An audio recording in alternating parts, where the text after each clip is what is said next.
Hello everyone. Before we start, make sure to like and subscribe to the channel, and leave a comment with where you're from and what time you're watching. That way, YouTube will keep showing you stories just like this one. Now, let's begin.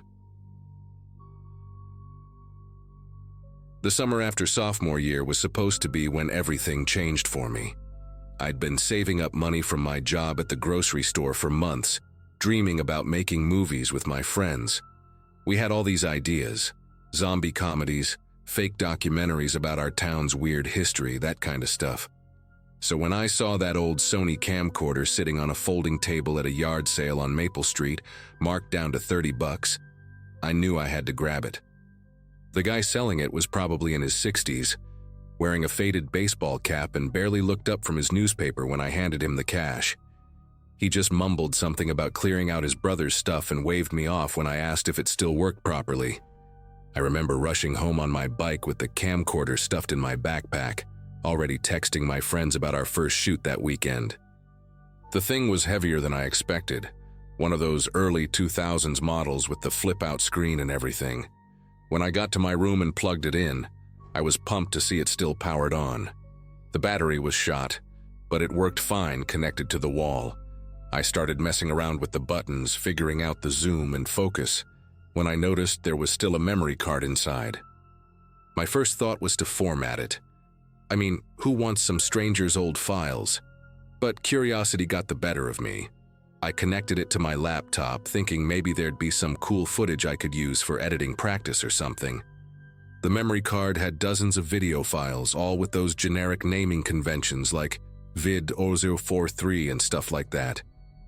The first few I clicked on were exactly what you'd expect. Some kid's birthday party with a Transformers cake, a badly filmed school play where you could barely hear the dialogue, Christmas morning with wrapping paper everywhere, normal family stuff from maybe 5 or 6 years ago, judging by the clothes and phones people were using. I was about to give up and format the card when I noticed the timestamps on some of the later files. They jumped around weirdly, like someone had been messing with the camera's date settings. One video from supposedly 3 in the morning caught my eye because the thumbnail was almost completely black. At first, I thought the file was corrupted. The screen stayed dark for about 20 seconds, just the sound of someone breathing behind the camera. Then a light flicked on, one of those bare bulbs hanging from a ceiling, and I could see what looked like a basement or cellar. Concrete walls with water stains, some metal shelving units against one wall, boxes stacked in corners. The camera was shaky, like whoever was filming was walking down wooden stairs. That's when I saw it.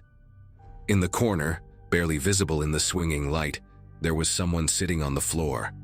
Their arms were pulled behind them, and even with the grainy quality, I could tell they were tied to a pipe running along the wall. My heart started pounding as the camera moved closer. The person had their head down, hair hanging over their face. I couldn't tell if it was a man or woman. They were wearing what looked like a dirty white t-shirt and jeans.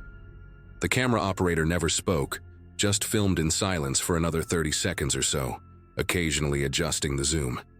Then the person on the floor moved just slightly, lifting their head enough that I could see duct tape across their mouth.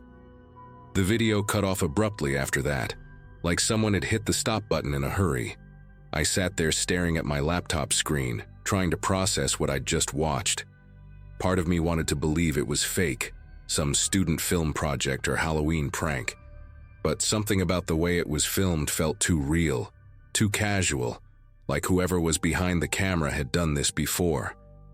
I went through the rest of the files after that, looking for anything else suspicious. Most were more family videos, but I found 2 other clips from that same basement. One showed the same person from a different angle, and in this one, you could see plastic sheeting on the floor beneath them. The other was shorter, maybe 10 seconds, but it showed someone else, a younger guy with a beard, also tied up in a different corner. The timestamp said it was recorded 3 days after the first video. My mind was racing. Should I call the police? Post it online? I didn't even know where these videos were taken or who these people were. All I had was an address from the yard sale receipt the old man had given me. 447 Birchwood Lane. The next morning, I couldn't stop thinking about those videos. I barely slept, kept seeing that person tied up every time I closed my eyes. Around noon, I decided to drive by the address from the receipt. Birchwood Lane was on the older side of town, where all the houses were built in the 50s and had those detached garages. When I found 447, my heart sank. The place was obviously abandoned. Overgrown lawn, newspapers piled on the porch, plywood over some of the windows. There was a faded real estate sign in the yard, but it was so weathered I couldn't read the phone number. I sat in my car for a while, debating whether to get out and look around. The whole street felt deserted, like everyone had moved away years ago. Finally, I worked up the nerve to walk up the driveway. The garage door was partially open, and I could see it was empty inside except for some old paint cans and a broken lawnmower. That's when I made what was probably a stupid decision. Instead of going to the police right away, I uploaded one of the basement videos to a forum I used for filmmaking stuff. I blurred out the faces and kept the title vague. Found this on an old camera.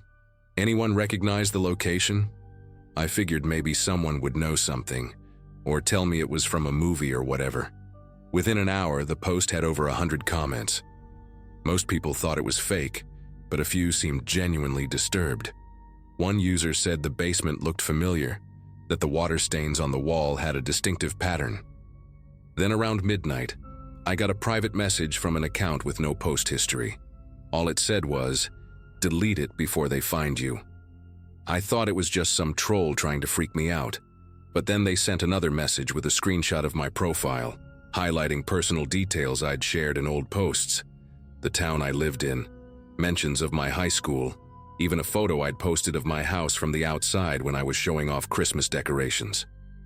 I deleted the video from the forum immediately, but it was too late. People had already downloaded it, shared it on other sites. My inbox was flooding with messages, some offering help, others accusing me of making the whole thing up for attention. But what really got to me was when I looked out my bedroom window that night. There was a van parked across the street that I'd never seen before. It was one of those white utility vans with no windows in the back, just sitting there with the engine off. I watched it for maybe an hour, trying to convince myself it was just a coincidence. Then I saw a small orange glow inside, someone lighting a cigarette. They were just sitting there in the dark, facing my house. I grabbed my phone to take a picture, but as soon as I lifted it to the window, the van's engine started, and it drove away slowly, no headlights until it reached the corner. The next few days were hell.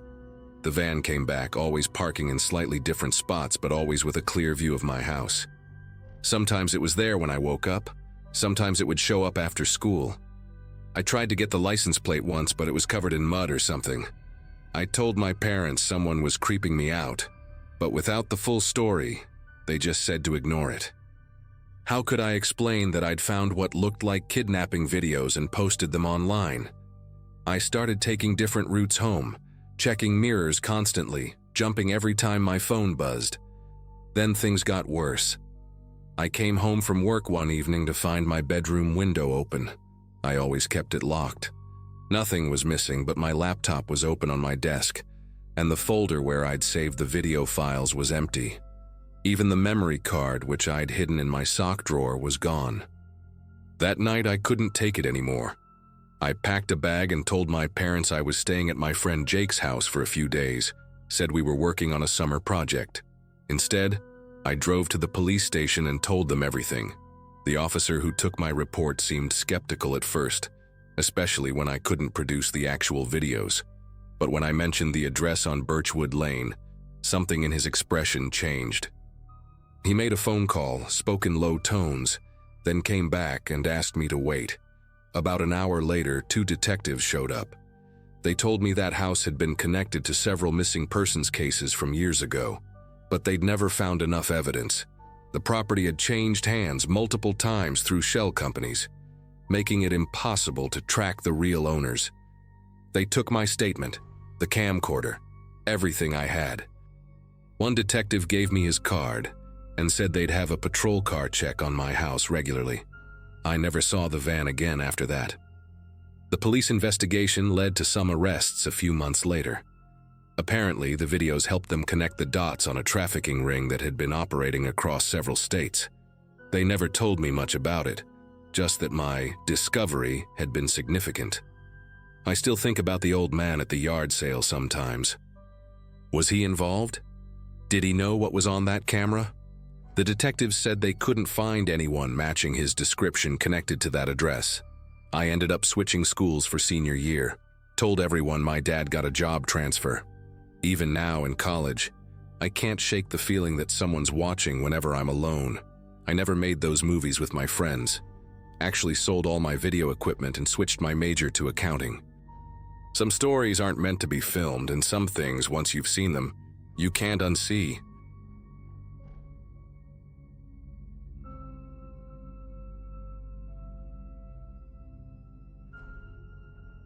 I used to work as a nurse at Presbyterian Hospital in Denver before switching to IT support 5 years ago. The burnout had gotten to me, 12-hour shifts, watching people die, going home to an empty apartment. Meeting Melissa changed everything. She was this vibrant art teacher with curly auburn hair who collected vintage furniture and painted landscapes on weekends. We got married in 2018, bought a small house near Washington Park, and I thought we'd finally found our rhythm. She'd been through some rough patches before we met. Anxiety, depression, a brief hospitalization in her early 20s. But with therapy and medication, she'd been stable for years. That Saturday morning in April when we stopped at that yard sale, I had no idea how quickly everything would unravel. The old man running the sale lived in one of those 1920s bungalows on Pearl Street, the kind with the original wood siding and overgrown lilac bushes. He must have been in his 80s wearing a cardigan despite the warm weather, and he barely spoke above a whisper. Most of his stuff was typical yard sale fare: mismatched dishes, outdated electronics, boxes of paperback novels. But Melissa spotted this wine cabinet tucked behind a folding table, partially covered by a tarp. It was beautiful in that haunting way old furniture can be: dark mahogany with intricate carvings of grapevines along the edges, brass hardware tarnished to a deep green. The moment she saw it, her eyes lit up the way they did when she found something special. The old man's face changed when she asked about it, like someone had walked over his grave. He quoted us $30, way too cheap for a piece like that, and when I handed him the cash, his fingers trembled as he counted the bills. We loaded the cabinet into our Subaru, and I remember how heavy it was, much heavier than it looked. The wood felt oddly warm under my hands, like it had been sitting in direct sunlight, even though it had been in the shade. Melissa chatted excitedly about where she'd place it in our dining room, how she'd polish the brass until it gleamed, maybe store her grandmother's crystal inside. But that night she couldn't sleep. I woke up around 2 a.m. to find her side of the bed empty. She was downstairs, standing in front of the cabinet in her nightgown, just staring at it. When I touched her shoulder, she jerked away like I'd burned her. "Did you hear that?" she whispered. "The clicking?" I hadn't heard anything, but the way she said it made the hair on my arm stand up. I convinced her to come back to bed, but she kept turning to look at the stairs like something might follow us up. The insomnia got worse over the next few days. By Thursday, she had dark circles under her eyes that makeup couldn't hide, and her hands shook when she tried to grade papers. She'd always been a coffee drinker, but now she was going through 2 pots a day, adding sugar with a heavy hand because she said everything tasted bitter. I suggested she call her therapist, maybe adjust her medication, but she snapped at me in a way she never had before. "There's nothing wrong with my brain, Brian," she said, her voice sharp as broken glass. "The problem is that thing in our dining room." When I offered to move the cabinet to the garage, she became almost hysterical, saying we couldn't move it, that it needed to stay exactly where it was. That's when I started to really worry. Not just about her mental health, but about something I couldn't quite name. Saturday morning, exactly a week after we'd bought the cabinet, I found her in the bathroom with a pair of scissors. She'd cut jagged chunks from her beautiful auburn hair, leaving bald patches on her scalp. Worse, there were thin red lines on her forearms, not deep but deliberate. The scissors clattered into the sink when she saw me. "I had to get them out," she said, her voice eerily calm. "The thing's crawling under my skin. Can't you see them moving?" My nursing training kicked in. I cleaned and bandaged her arms, all while my mind raced through differential diagnoses: psychotic break, manic episode, severe anxiety manifestation. But when I tried to take her to the ER, she fought me with a strength I didn't know she had. She screamed that the doctors wouldn't understand, that they'd lock her up again, that only the cabinet knew what was really happening. I had to physically restrain her, something I'd never imagined doing to my wife. That afternoon, while Melissa finally slept after I'd given her one of her anxiety medications, I decided to examine the cabinet properly. Maybe there was mold or some toxic wood treatment that was making her sick. The cabinet stood against our dining room wall like it had always been there, its dark wood seeming to absorb the afternoon light. I ran my hands along the carvings, opened each drawer, checked every compartment. In the back panel of the bottom shelf, my fingers found a seam that shouldn't have been there. Using a butter knife, I pried it open and discovered a hidden compartment. Inside were dozens of folded papers, yellowed with age, covered in different handwriting. My chest tightened as I began to read them. They weren't letters or notes in any traditional sense. They were confessions or maybe warnings, written by different people across what looked like decades. The first note was dated 1987, written in shaky cursive.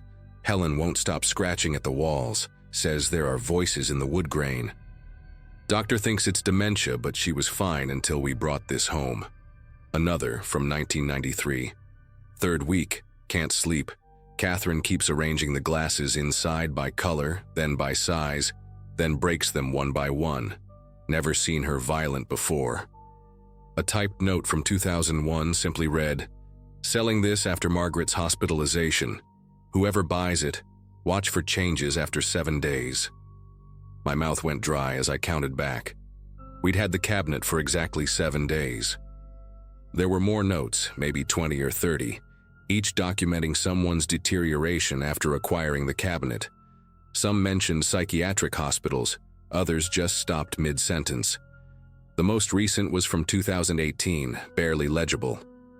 "Tom says I'm imagining things, but I know what I know.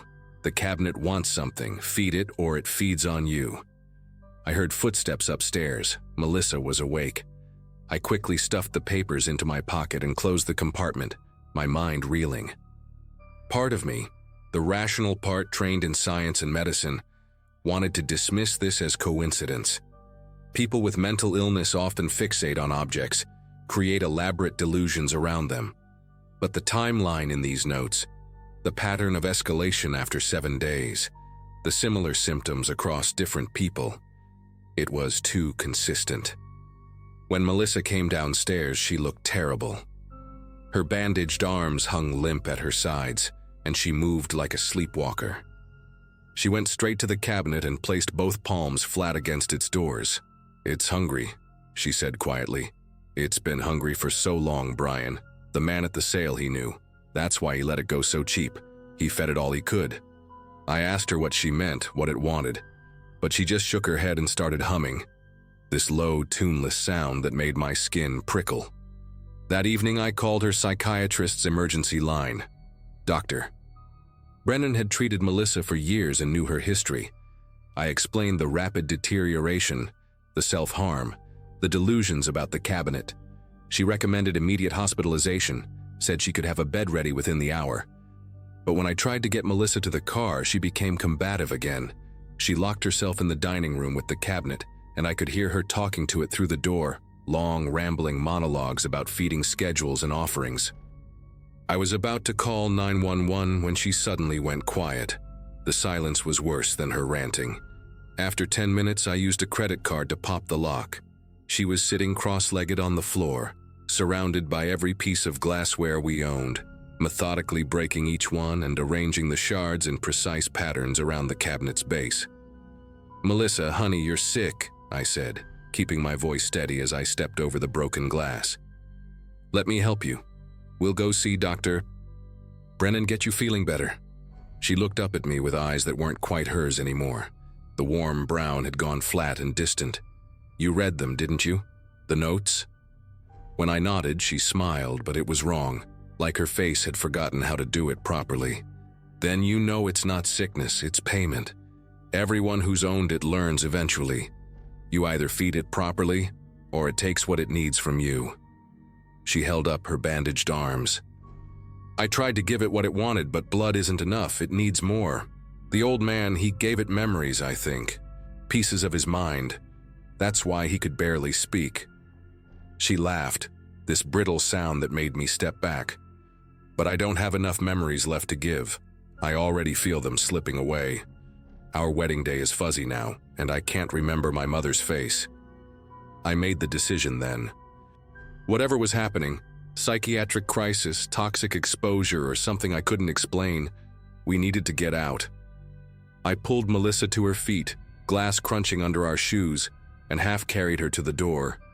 She didn't fight me this time, just kept murmuring about forgetting, about empty spaces where thoughts used to be. I got her into the car and drove straight to the ER. While they admitted her, I went back to the house with my brother-in-law, Doug, and we loaded that cabinet onto his truck. He thought I was overreacting, especially when I insisted we take it to the dump that night, but he helped anyway. We threw it into the industrial crusher and watched it splinter into pieces. I half expected something dramatic to happen, a scream, a flash of light, some movie nonsense, but it just cracked and compressed like any other old furniture. Doug patted my shoulder and said stress does weird things to people, that Melissa would be fine with proper treatment. She stayed in the psychiatric ward for 3 weeks. The doctors diagnosed it as a severe dissociative episode triggered by stress, possibly related to her previous mental health struggles. The self-harm, the delusions, the memory issues, all consistent with a psychiatric break. She responded well to antipsychotics and therapy. By the time she came home, she was almost herself again, though she had no clear memory of that week. I never showed her the notes I'd found, just burned them in our backyard fire pit one night. We don't talk about the cabinet. She thinks she had a breakdown, and maybe that's all it was. But sometimes when we drive past a yard sale or an antique shop, she gets this distant look and rubs her arms where the scars have faded to thin white lines. And I notice things too, little gaps in her memory that never quite filled back in, like pieces of her were payment for something I'll never understand. We moved to a new house last year, a modern build with no history, no hidden compartments, no stories trapped in the walls. It helps us both sleep better.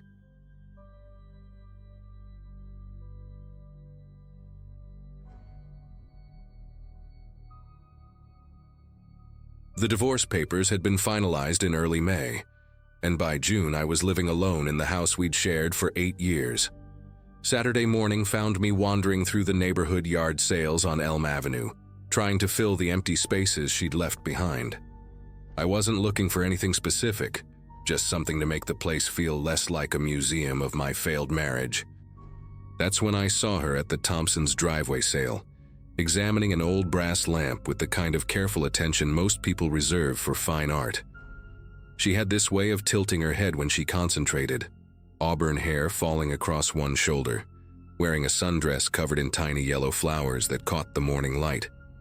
She must have sensed me watching because she looked up and smiled, not the polite half-smile strangers exchange, but something warmer.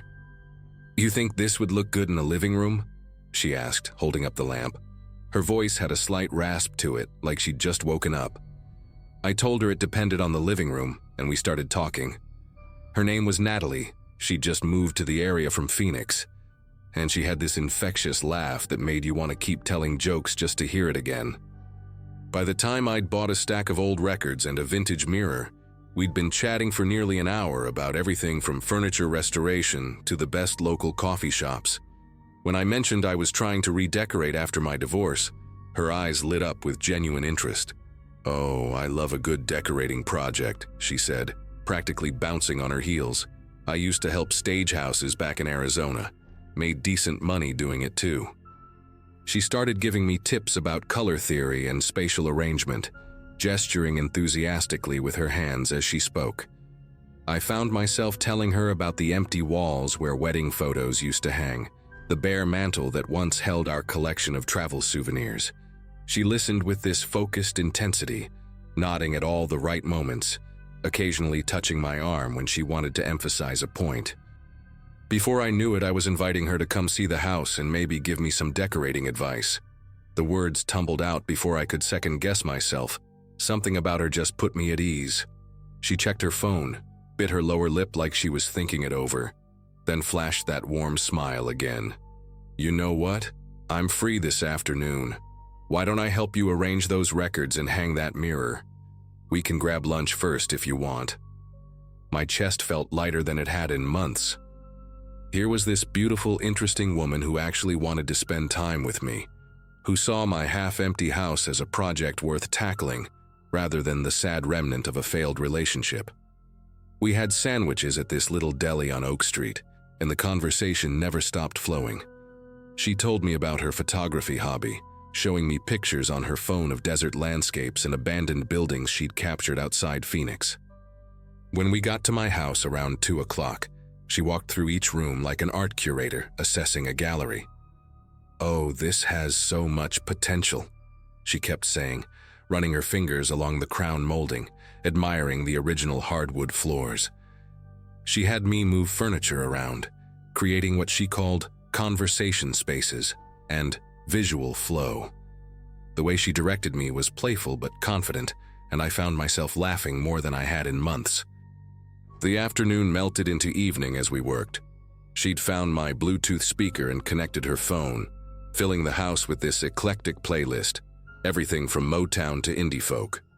At one point, while we were hanging the mirror in the hallway, she had to stand on a chair and asked me to steady her by holding her waist. Her perfume smelled like vanilla and something floral I couldn't name. When she climbed down, she stayed close for a moment, looking at our reflection in the newly hung mirror. "See, already looks more like a home," she said softly. We ordered Chinese food and ate it sitting on the living room floor, surrounded by the vinyl records we'd been organizing. She knew so much about music, telling me stories about rare pressings and legendary recording sessions. Around 10 o'clock, she mentioned she'd had a couple glasses of wine with dinner and shouldn't drive. "I can call an Uber," she said, but there was a question in her eyes. I told her she could stay in the guest room if she wanted, trying to sound casual about it even though my pulse quickened. She smiled and said that would be nice, then excused herself to use the bathroom. While she was gone, I quickly straightened up the guest room, putting fresh sheets on the bed. When she came back, she'd washed off her makeup and looked somehow even prettier, more real. We talked for another hour on the couch, and at some point she curled up against my shoulder. I remember thinking this was exactly what I'd been missing, not just the physical closeness, but the easy companionship. I woke up around 3 in the morning with a dry throat, probably from the wine. The house was quiet except for the hum of the air conditioner. I padded to the kitchen in the dark, not wanting to wake Natalie by turning on lights.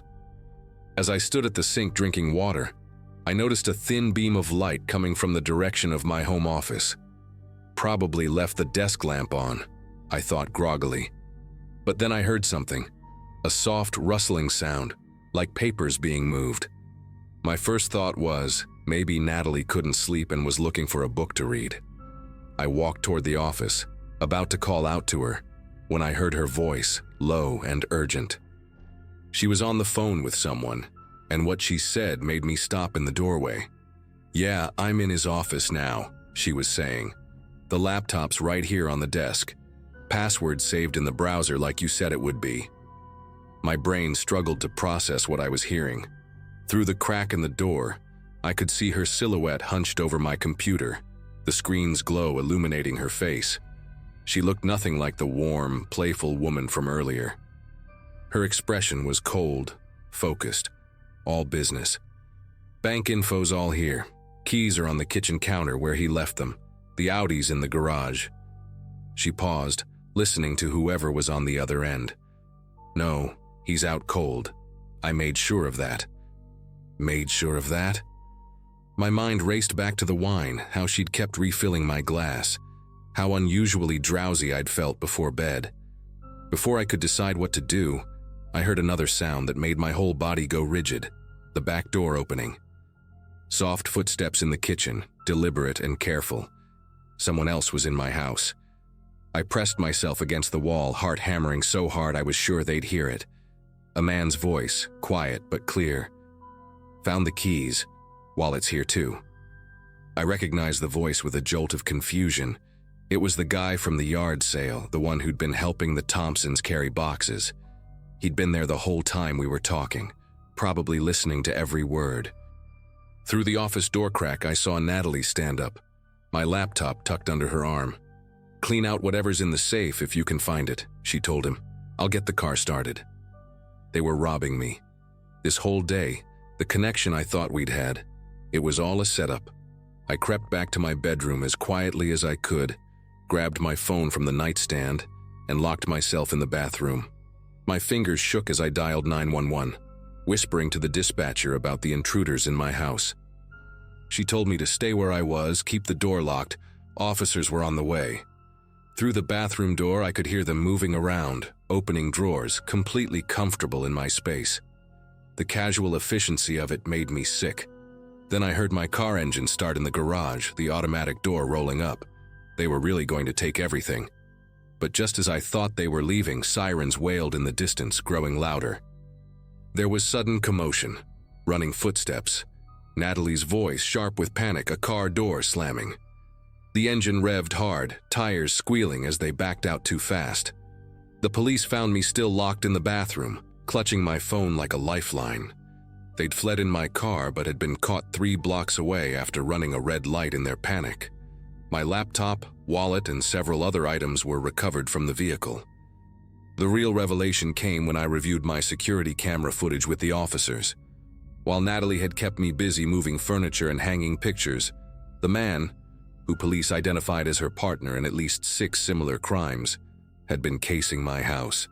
The cameras showed him testing windows, checking door locks, even making an impression of my spare key hidden under the fake rock by the garden.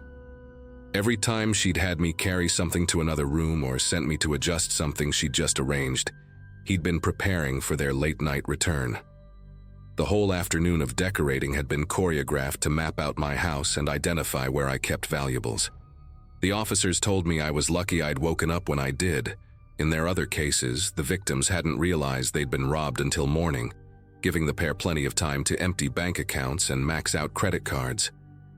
As I write this, it's been 3 months since that night. I've changed all my locks, upgraded my security system, and learned to trust my gut instead of a pretty smile. But sometimes I still find myself looking at that mirror we hung together and wondering if any part of that day was real.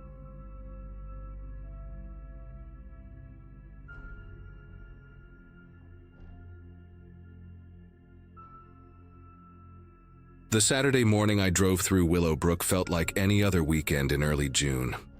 I was 32, working as a graphic designer from home, and always on the hunt for vintage materials for my art projects. My apartment was cluttered with old magazines, fabric scraps, and boxes of photographs I'd collected over the years. When I spotted the handwritten yard sale sign taped to a stop sign, I pulled over without thinking twice. The house was a faded yellow ranch-style home with overgrown hedges and a mailbox that read, "The Andersons" in peeling letters. An elderly man sat in a lawn chair near tables covered with dusty items, barely acknowledging me as I approached. I remember him distinctly because of how he watched me browse, not with the eager helpfulness of someone trying to make a sale, but with this strange, heavy silence.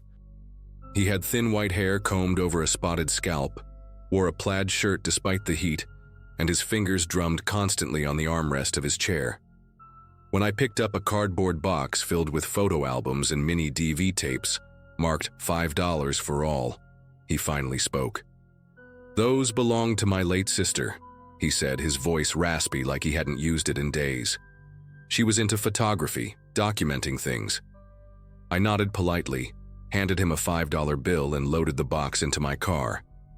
As I drove away, I glanced in my rearview mirror and saw him still sitting there, staring after my car until I turned the corner. That afternoon, I spread everything out on my living room floor, excited to see what treasures I'd found. The photo albums were those old magnetic kinds with the clear plastic sheets that stick to the pages, and the mini DV tapes were labeled with dates ranging from 2003 to 2005. I grabbed my old camcorder from the closet, I'd kept it specifically for projects like this, and popped in the first tape. The footage was shaky, clearly handheld, showing a playground on a sunny day. Children ran around, laughing and playing, but the camera focused on just one. A girl, maybe 7 or 8 years old, with auburn hair and pigtails. She was on the swings, pumping her legs back and forth, completely unaware she was being filmed from what looked like behind a fence. The next tape showed the same girl at what appeared to be a school field day. She wore a bright green t-shirt with a number pinned to it, participating in a sack race. Again, the footage was taken from far away, zoomed in to the point where the image got grainy. Then I opened the first photo album, and my unease deepened. Every single photograph featured this same child, at a grocery store parking lot, walking into a library, eating ice cream on a bench. But here's what made my skin prickle. None of these looked like family photos. There were no birthday parties, no Christmas mornings, no other people posing with her. Just this little girl, captured from a distance, living her life while someone watched and documented every moment. I spent hours going through everything, and the pattern never changed. The girl aged slightly across the timeline. Her hair grew longer, she got taller, lost some baby teeth, but she was always alone in frame, always unaware. Some photos showed her through car windows, others from across streets or playgrounds. The person taking these had been following her, studying her routines.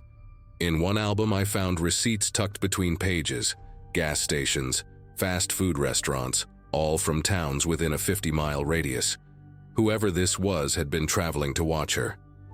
My mouth went dry as I picked up what looked like the newest tape, labeled simply October 2005.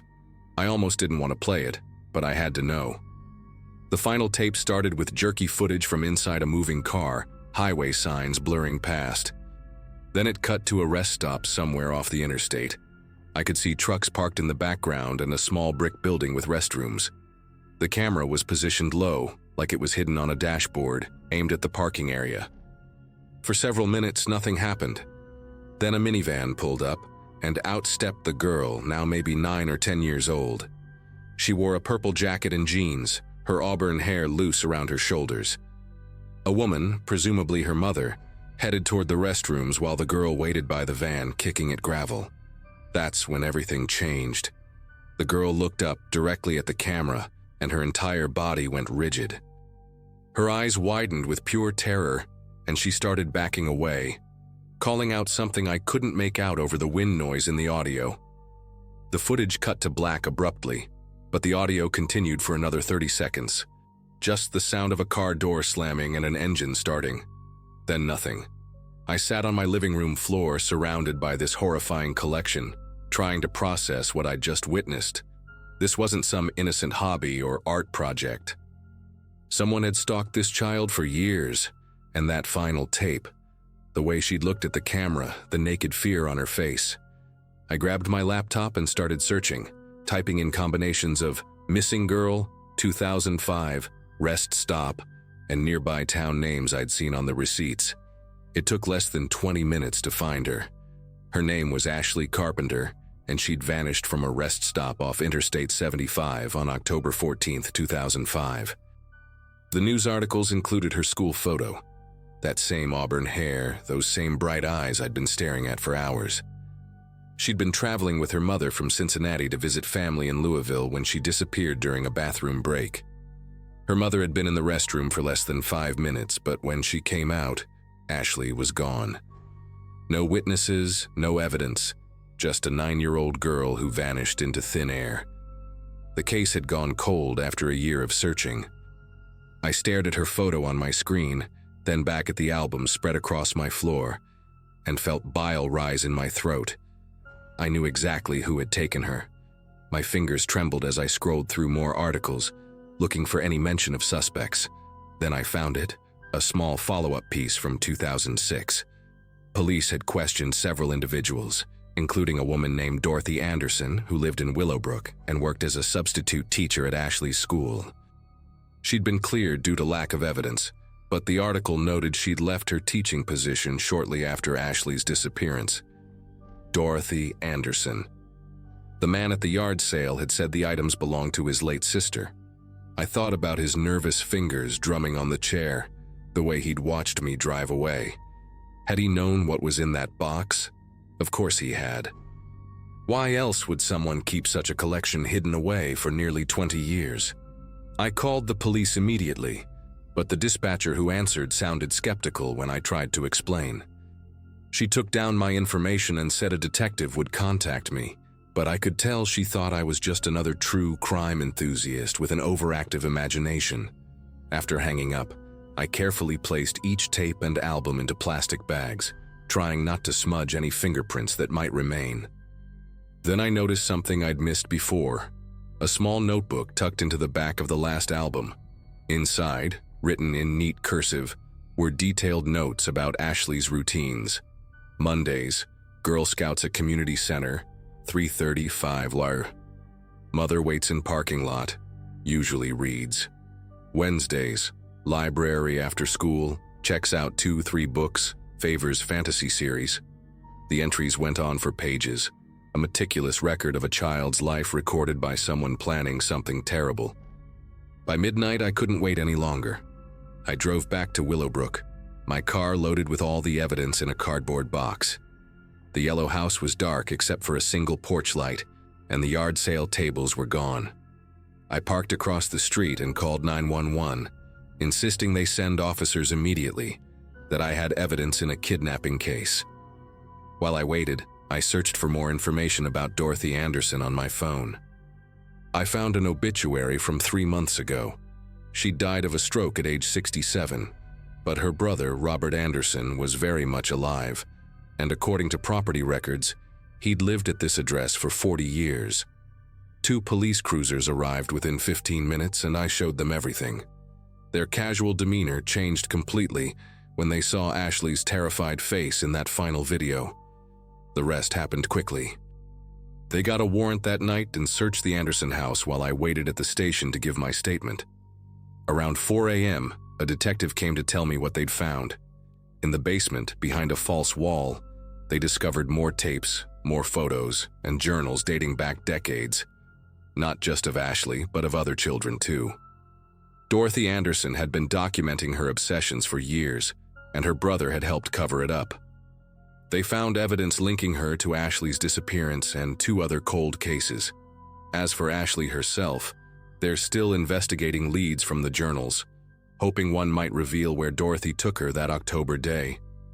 The detective thanked me for bringing this forward, said I might have helped solve cases that had haunted families for years.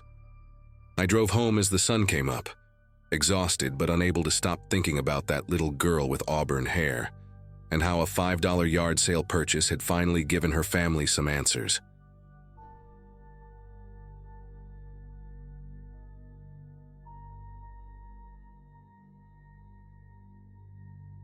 The weekend after Labor Day 2022 was when I decided to finally clean out my garage and have that yard sale I'd been putting off for years. I'd just gotten divorced from Michael 6 months earlier, and the house on Sycamore Drive felt too big, too empty, too full of memories I needed to purge. Living alone for the first time in 15 years was still an adjustment, but I was determined to make this place feel like mine. Setting up tables in my driveway that Saturday morning, arranging old kitchen gadgets and Michael's abandoned golf clubs, I actually felt optimistic. The weather was perfect, neighbors were out walking their dogs, and I'd already made $20 from Mrs. Dalton, who bought 3 of my old flower vases. Everything seemed normal, peaceful even, until this guy showed up around 11. He wasn't from the neighborhood, that much was obvious. Most people who stopped by were locals or families driving through looking for deals, but this man came alone, on foot, wearing a faded gray jacket despite the warm weather. What struck me first were his eyes, pale blue, almost colorless, and they never seemed to blink. He was probably in his 40s, average height, with thinning brown hair that looked like he'd cut it himself, He didn't browse like other customers, didn't pick things up or check prices. Instead, he stood at the edge of my driveway, just watching me interact with other shoppers. When I finally approached him to ask if he needed help finding anything, he smiled. Not a friendly smile, but something that made all the hair on my arms stand up. "Just looking," he said. But his eyes weren't on the merchandise. They were scanning my house, lingering on the windows, the side gate, the path to my backyard. After about 10 minutes of him just standing there, he finally walked over to my table of books. He picked up an old cookbook, flipped through it without really looking at the pages, then set it down. "You live here alone?" he asked, so casually it took me a second to process the question. I gave him a vague answer about being busy with work, trying to deflect, but he pressed on. "Must be a big house for one person. How many bedrooms? 3? 4? His questions came rapid fire. Did I work from home? What time did I usually get back from work? Did I have a dog, an alarm system? Each question felt like he was building a mental blueprint of my life, my routines, my vulnerabilities. I tried to stay polite but brief, busying myself with rearranging items on the tables, hoping he'd take the hint and leave. But he didn't leave. He lingered for another hour, occasionally picking up random objects, a lamp, an old radio, a picture frame, and asking bizarre, specific questions about each one. "This lamp, was it in your bedroom? Does it still work? Do you use it at night?" When he held up the picture frame, which still had a photo of Michael and me from our anniversary trip to Napa, he studied it intently. "Recent photo. Doesn't look like him anymore, does it?" I hadn't mentioned anything about Michael or our divorce. The way he said it, like he already knew Michael wasn't around anymore, made my chest tighten. I mumbled something about needing to help another customer and walked away, but I could feel those pale eyes following me. By the time I turned back around, he was examining the side of my house, actually peering into my living room window.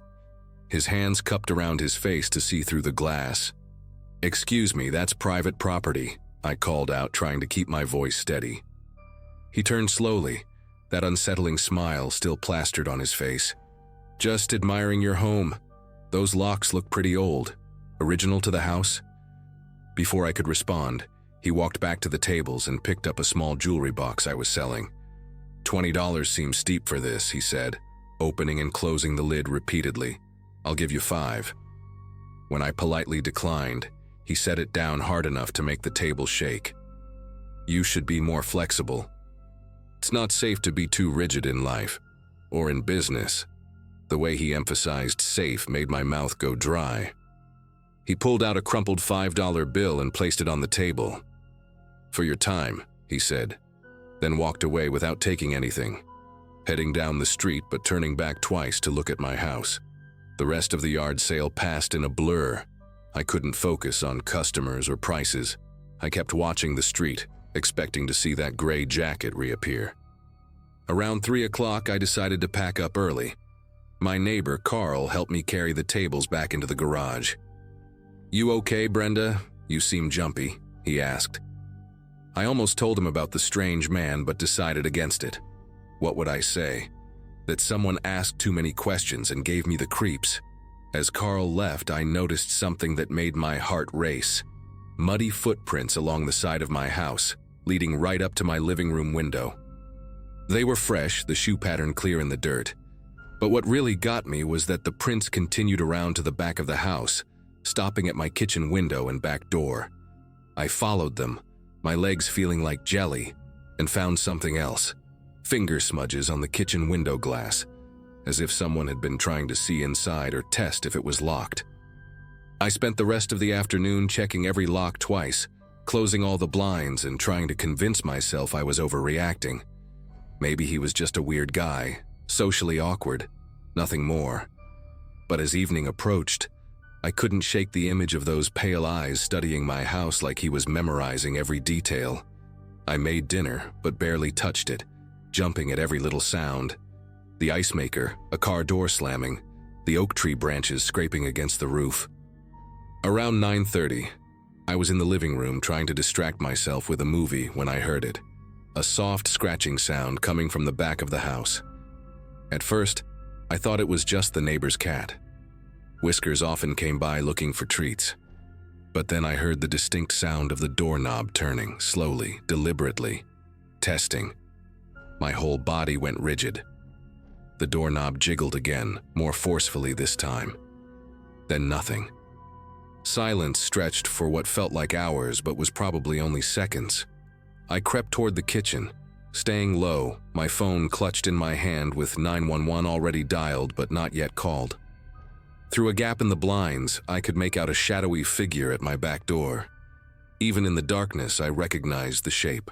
Same height, same slouched posture, same gray jacket. He wasn't trying to force his way in.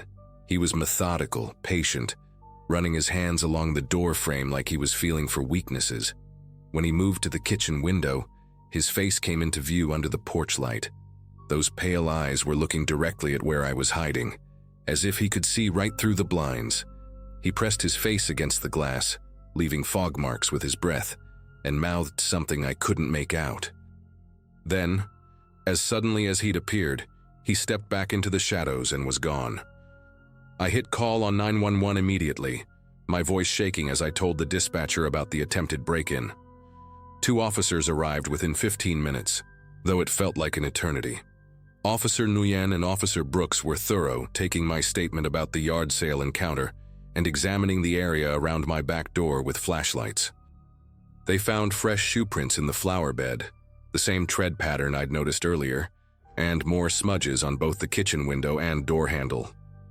"These prints are definitely recent," Officer Nguyen said, taking photos. "The soil's still damp from this morning's sprinklers." They also discovered something I'd missed: scratch marks around the lock on my back door, subtle but deliberate, like someone had been trying to pick it. Officer Brooks suggested I consider upgrading my locks and maybe installing security cameras. They promised to increase patrols in the neighborhood and gave me a case number, but we all knew there wasn't much they could do without more evidence or identification of the man.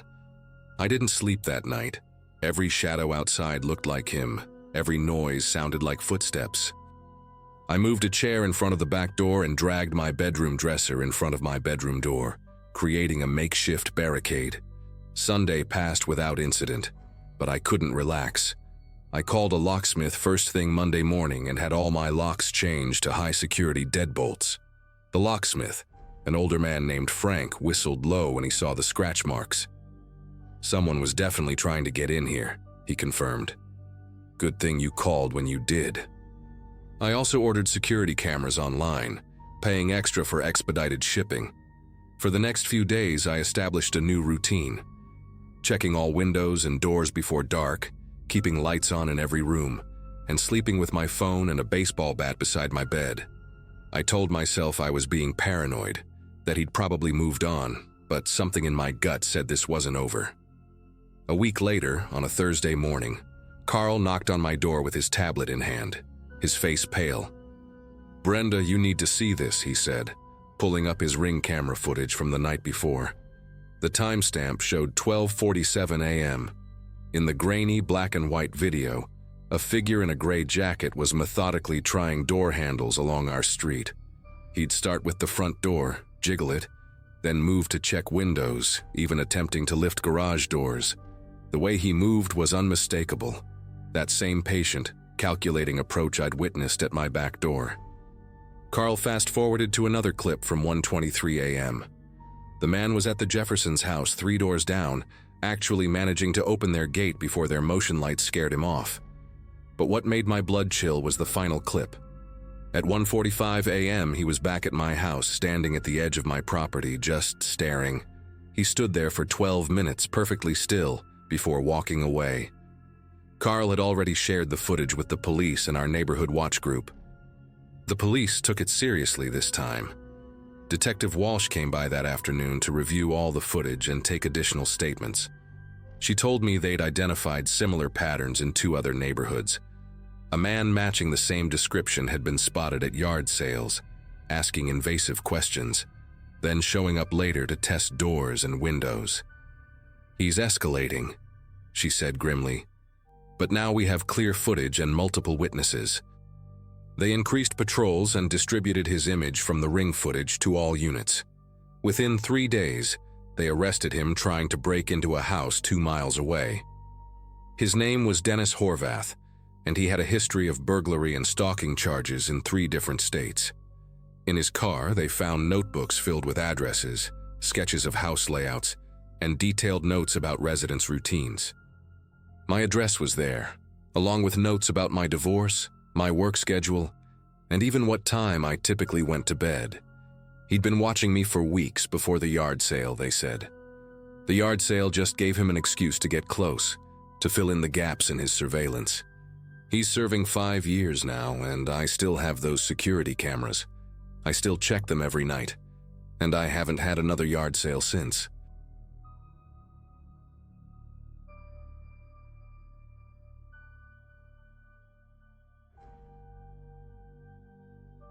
The box from the yard sale. Last Saturday started like any other weekend morning in our neighborhood. I was living in a modest 2-bedroom house in the suburbs, working as an accountant for a local firm, and generally keeping to myself. The divorce had been finalized 3 months earlier, and I was still adjusting to the empty spaces where furniture used to be. That's actually why I decided to check out the yard sale down the street. Figured I might find a cheap bookshelf, or maybe a desk lamp. The house belonged to the Waverleys, an older couple who'd lived there since before I moved to the neighborhood 5 years ago. Mrs. Waverley had passed away recently, and her husband was moving to an assisted living facility, so they were selling off decades of accumulated belongings. The wooden box caught my eye immediately, sitting between a stack of yellowed National Geographic magazines and a tarnished brass telescope. It was about the size of a shoebox, but heavier, made from dark walnut with brass corner reinforcements that had developed a green patina over the years. The lid had an intricate carving of an eagle clutching arrows and olive branches, and when I lifted it, the hinges creaked like they hadn't been opened in years. Inside were military medals, faded photographs of soldiers, handwritten letters tied with twine, and what looked like a leather-bound journal. The whole collection seemed untouched by time, preserved in that musty sweet way that old paper gets. When I asked the woman running the sale, Mrs. Waverley's daughter, I think, about the price, she barely glanced at it before saying $15. Said it was just old war stuff from the attic, nothing special. I brought the box home around noon and set it on my kitchen table, making myself a sandwich before diving into its contents. The photographs were fascinating. Young men in uniform standing in front of bombers, group shots on tropical islands, candid moments of soldiers playing cards or writing letters. One photo in particular stood out, a stern-looking sergeant with piercing eyes standing alone against a brick wall, his expression so intense it made me uncomfortable to look at for too long. The letters were mostly correspondence between someone named Private First Class Eugene Kessler and his sweetheart back home, filled with the kind of innocent romance you'd expect from that era. But there were other letters too, written in German, with official-looking stamps and seals. The journal was the real treasure, though, page after page of detailed entries about missions, fellow soldiers, and something repeatedly referred to as the burden we carry. Around 3 that afternoon, I was deep into reading the journal when someone started pounding on my front door. Not knocking, pounding, like they were trying to break it down. Through the peephole, I saw an elderly man, probably in his 80s, wearing a rumpled gray suit that looked like he'd slept in it. His face was flushed red, and he was breathing hard, one gnarled fist raised to strike the door again. When I opened it with the chain still attached, he immediately started shouting about his father's things and demanding I return what I'd stolen. His eyes had the same intensity as the sergeant in that photograph, and I realized with a chill that they might be the same person, father and son. He said his name was Leonard Kessler, Eugene's son, and that box contained things that should never have been sold, things that belonged to his family alone. I tried to be reasonable, explaining that I'd bought the box fair and square at a public yard sale, but Leonard wasn't having it. He kept ranting about how the Waverleys had no right to sell his father's belongings, how he'd only left them there temporarily during a house fire years ago, and Mrs. Waverly had promised to keep them safe. His story didn't quite add up. Why leave something so important with neighbors for years? But the desperation in his voice was real. He offered to buy it back, pulling out a wad of crumpled bills from his pocket. But when I hesitated, something changed in his demeanor. His shoulders sagged, and he looked at me with an expression that was equal parts sorrow and menace. "You don't understand what you've brought into your home," he said quietly. "Those letters, that journal, they're not just memories. They're confessions, witnesses. My father did things in the war, necessary things, and he spent the rest of his life making sure they stayed buried. Now you've disturbed them." That night I couldn't stop thinking about Leonard's visit. I'd refused to sell him the box, partly out of stubbornness and partly because his behavior had genuinely unsettled me. Around 11, I was getting ready for bed when I heard something on my front porch. Through the window, I could see a small bundle wrapped in brown paper sitting on my doormat. No car in sight, no movement in the shadows. I waited a full 10 minutes before opening the door, and even then, I used a broom handle to pull the package inside. When I unwrapped it, my throat went dry. Inside was a collection of teeth, human teeth, yellowed with age and strung together on a piece of wire like some grotesque necklace. Underneath was a note in shaky handwriting. "From the enemies of Eugene Kessler, return what you stole or join them." I barely slept that night, jumping at every creak and groan of the house settling. The next morning, Sunday, I found more items scattered across my porch. A rusted military knife with dark stains on the blade, a handful of brass shell casings, and photographs I hadn't seen in the box. Images of mass graves, of soldiers standing over bodies, of Eugene Kessler himself holding what looked like gold fillings in his palm. These weren't the heroic war photos you see in museums. These were evidence of something much darker. I called the police, but what could I tell them? An old man was leaving weird stuff on my porch? They took a report and said they'd increase patrols, but I could tell they thought I was overreacting. That evening, as dusk fell, I installed a security camera I'd bought at the hardware store, pointing it directly at my front door. Monday night brought the worst delivery yet. I woke up around 2 a.m. to a scratching sound at my bedroom window.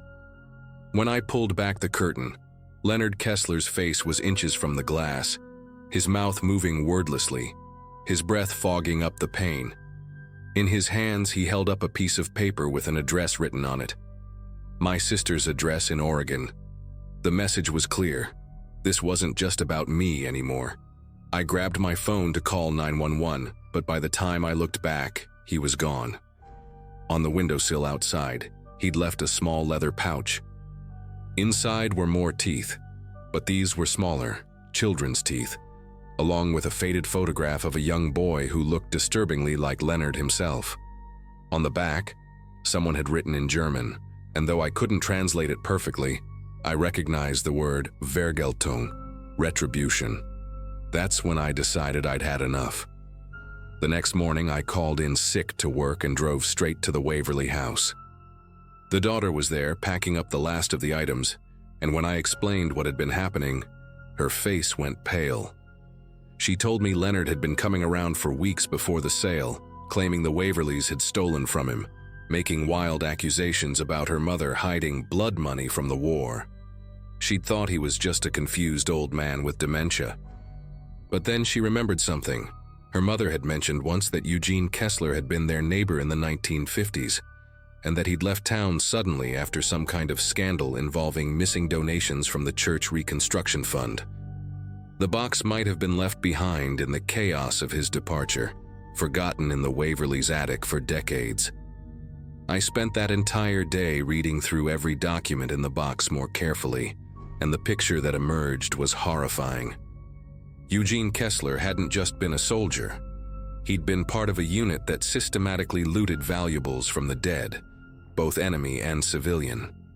The German letters were from families demanding the return of stolen heirlooms. The journal entries spoke in code about securing assets and permanent silence. The children's teeth were trophies.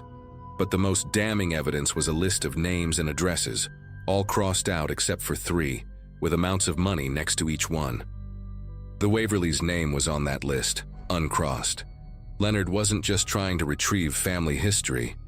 He was trying to cover up his father's crimes and possibly continue his work. That night, I didn't go home. I checked into a motel 2 towns over and made a decision. The next morning, I drove to the FBI field office in the state capital. It took 3 hours of explaining before they took me seriously, but once I showed them the documents, especially the list with amounts and addresses, things moved quickly. The agent assigned to my case, a young woman named Agent Reeves, said they'd been tracking similar cases of stolen war artifacts being used for blackmail across 3 states.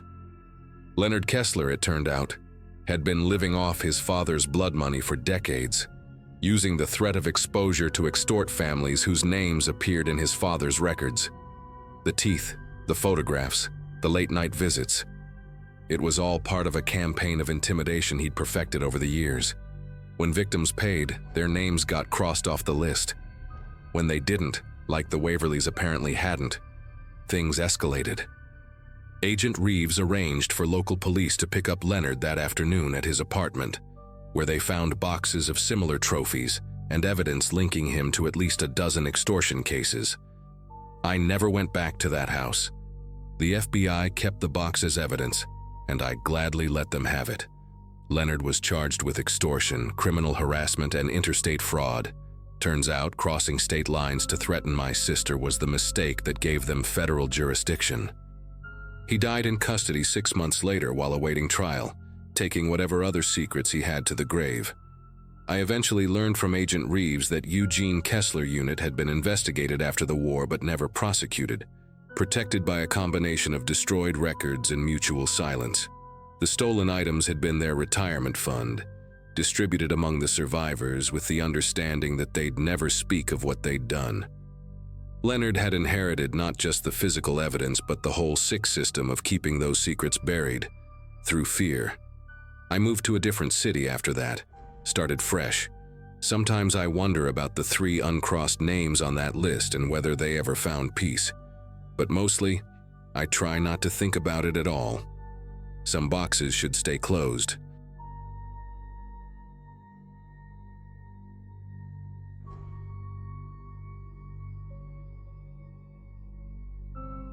It was a neighborhood tradition, one of those things that kept our small community feeling connected.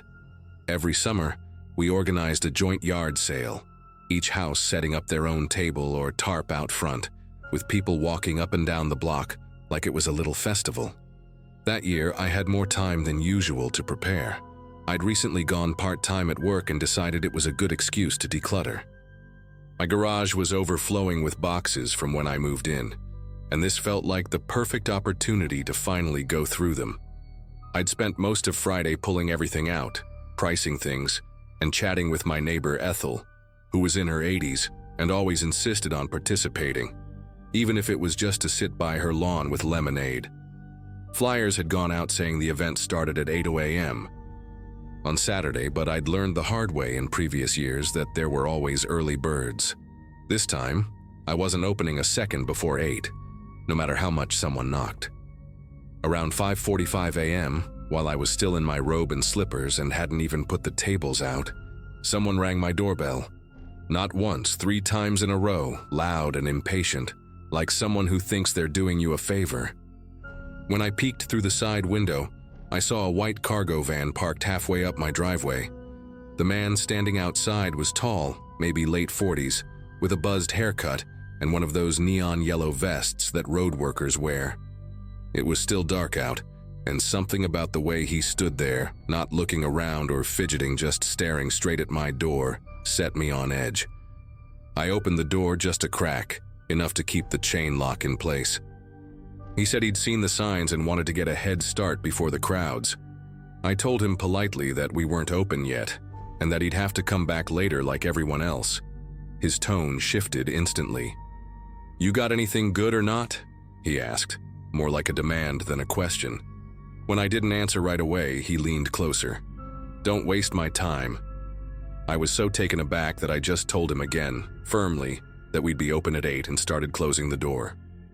Before it latched, he muttered something low, too quiet for me to catch, but it wasn't friendly.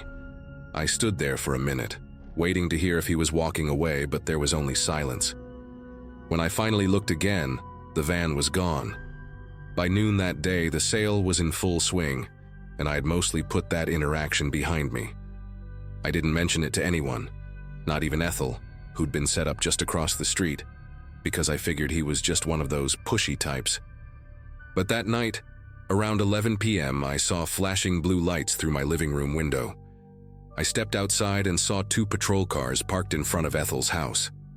Her son, Kevin, who often came by to help her with yard work, was speaking with an officer near the garage.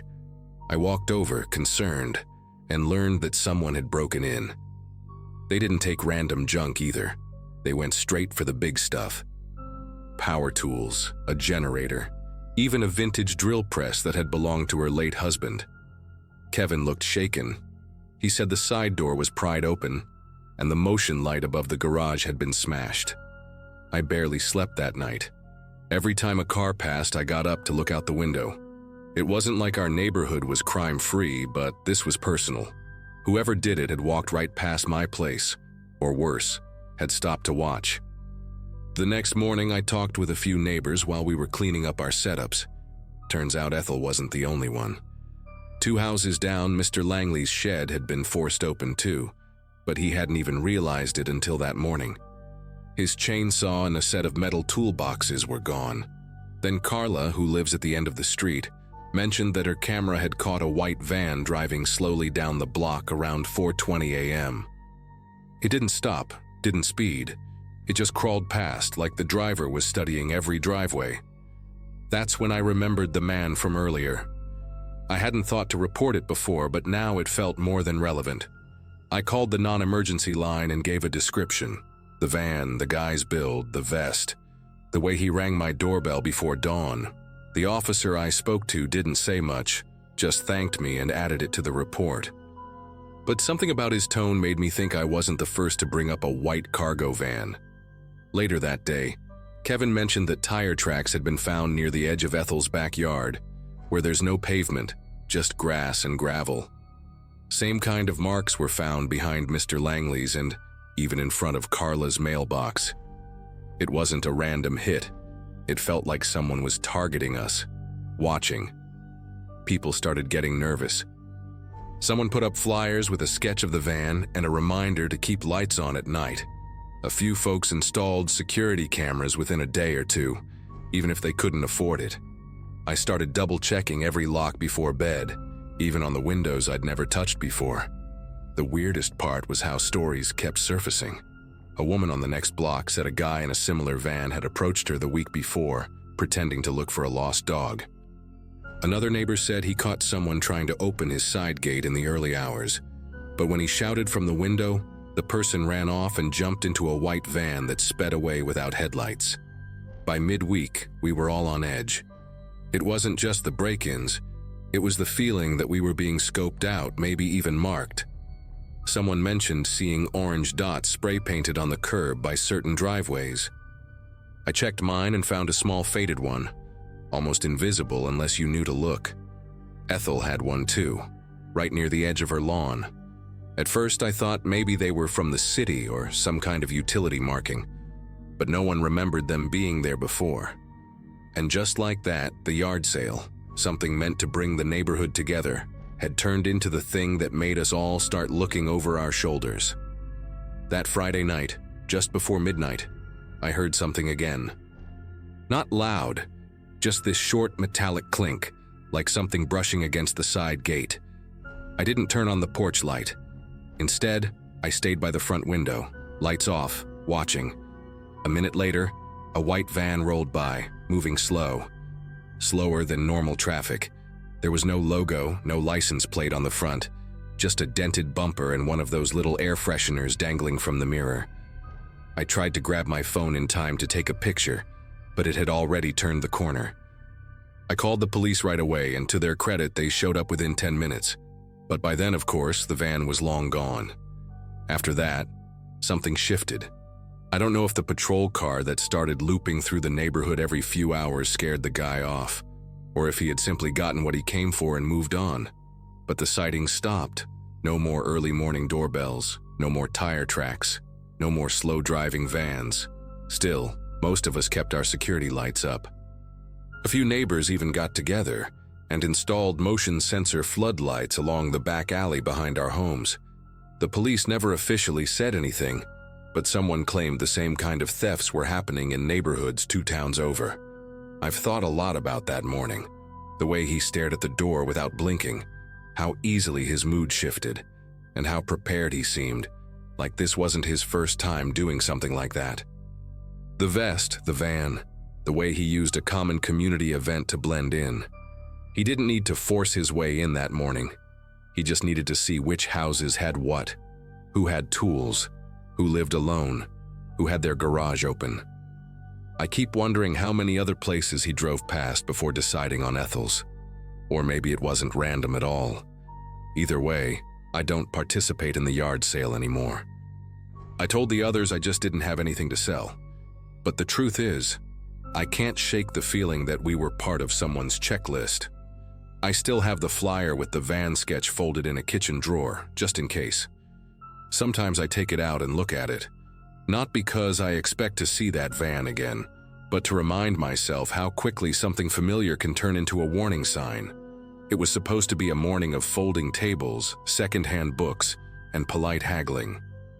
Instead, it's the reason I keep a crowbar under my bed.